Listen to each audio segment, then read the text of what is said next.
16小时是怎么算出来的呢？也就是许多人抱怨168断食法不能成功的主要原因。难道断食还能延年益寿？凯特，我真的瘦了耶！这个168断食法还真神。这半年来，我只吃过几次早餐，体重居然一直掉，现在算一算，也快5公斤了。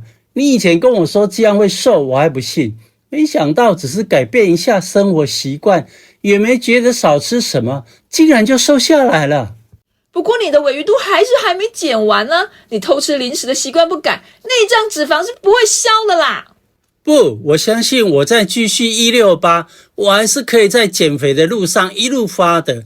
我只要控制在8个小时以内吃，就算吃零食我也不怕。真的吗？那就让我告诉你真相吧。根据一篇美国佛罗里达大学研究团队2017年发表在《肥胖》期刊的研究说明，进食的目的就是要启动转换代谢的开关，但这个开关何时启动，其中一个关键因素就是进食开始时，你的肝糖存量和进食期间你的能量消耗量，也就是运动量或活动量的多寡。在3大营养素中人类基础代谢以外的能量来源主要来自于碳水化合物这类糖类的食品。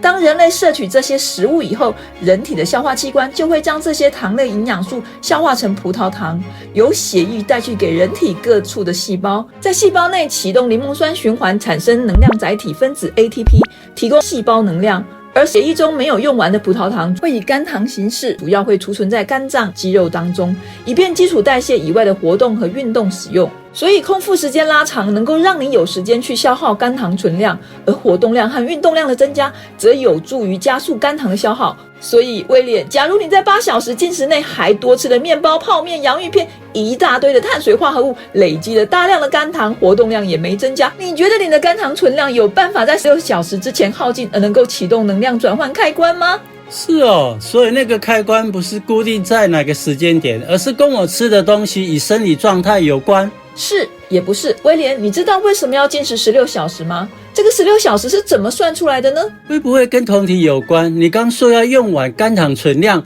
肝糖存量用完，不就会开始做脂肪酸的无氧燃烧，产生酮体？主要跟酮体有关没错，但还有一个次要因素，那就是减少胆结石发生的风险。根据美国国立卫生研究院在2019年12月份的每月通讯指出，研究发现人体如果进食超过16到18个小时，就会提高罹患胆结石的风险。因为胆囊长时间没有脂肪食物的刺激，胆汁长时间滞留在胆囊里面，会造成胆汁浓缩，容易形成结石。这部分我们在快速减肥那部影片有提过，有兴趣的朋友可以去看看。除了将节食时间控制在16小时以内，多喝水，多吃富含膳食纤维的食物，如扁豆、蔬果、谷类，和含铁质的食物，像紫菜、黑芝麻、蛤蜊等等。还有尽量少吃高饱和脂肪酸的食物，如红肉、奶油，这些都可以预防因断食产生的胆结石。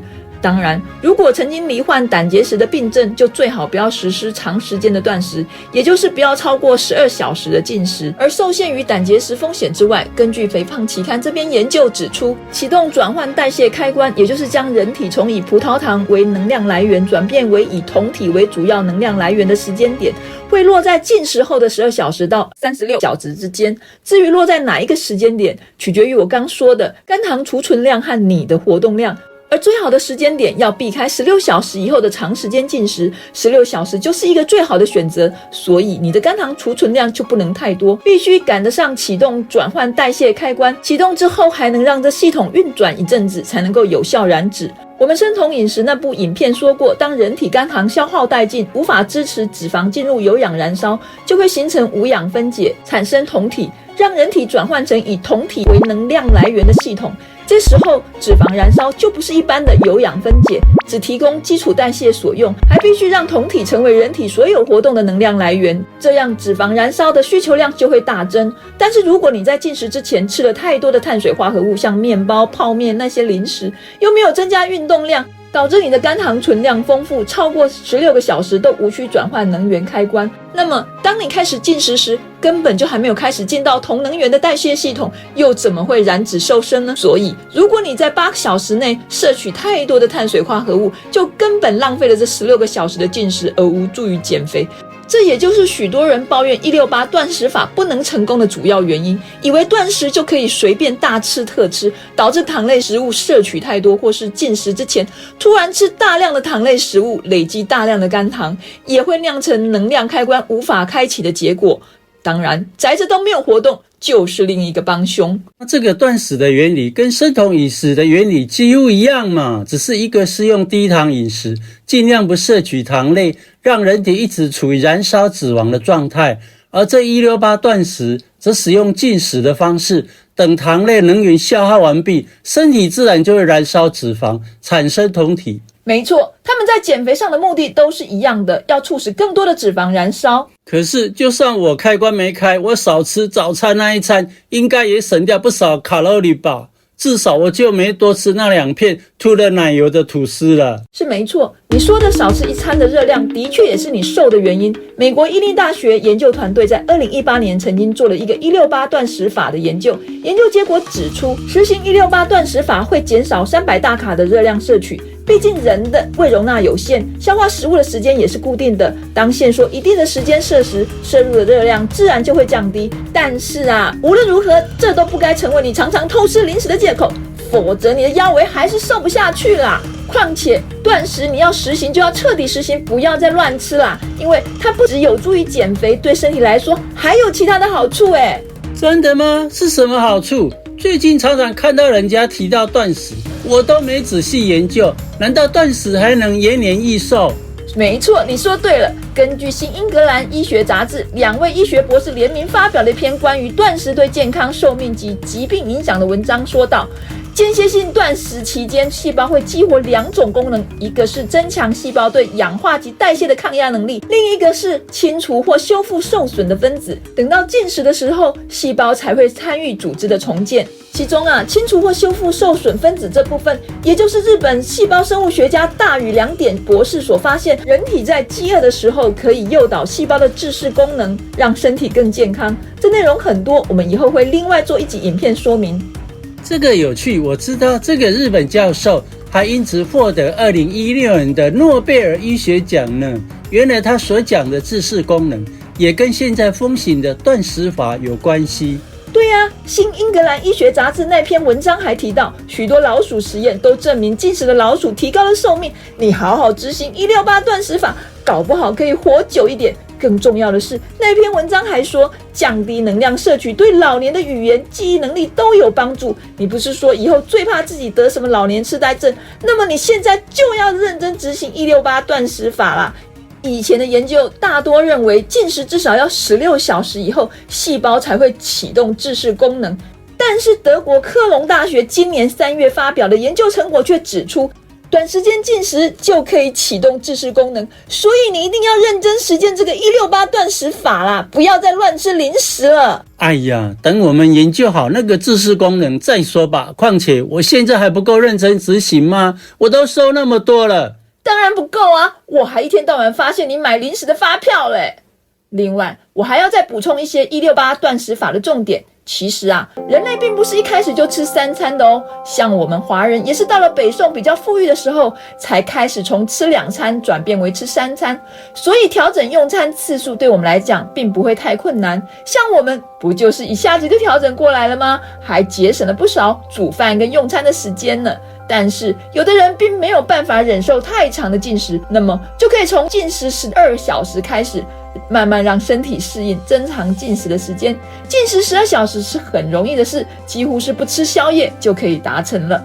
不过进食12小时只是为了达到进食16小时的手段，因为进食12小时就算启动酮体代谢的系统，但所燃烧的脂肪依旧还是非常少，除非你能够实行低碳饮食或生酮饮食，让肝糖能够提早耗尽。当然，有的人会觉得进食16小时还不够，要增加进食的时间，这也是可以的。不过胆结石的风险就会相对提高。这部分其他的断食方式我们会在以后的影片说明。不过一开始我觉得还是以168断食最为简单，也跟我们现行的生活最为接近。有人说断食期间可以喝蔬菜汁或咖啡茶，但我个人觉得喝蔬菜汁虽然说热量极低，但也还是含糖，而且打成汁通常会比直接吃的蔬菜量还要多，就一定会有热量的摄入，这样就不是全然的断食。既然要断食，就不要再随便吃东西，养成习惯就好。如果要喝蔬菜汁补充纤维素，最好就在可进食的8小时内喝完。而咖啡和茶在断食期间饮用，有助于刺激胆囊收缩，预防胆结石。如果不觉得肠胃有什么不适，倒是可以喝喝。不过咖啡和茶当然就不能添加任何的牛奶和糖了。老天啊，我有找到一个我鲔鱼肚不能消除的原因，我常常在断食期间喝拿铁。有吗？我又没有帮你冲咖啡，你哪时候喝的啊？我在便利店喝的啦，就买红豆面包的时候顺便寄杯，经过的时候偶尔会去喝。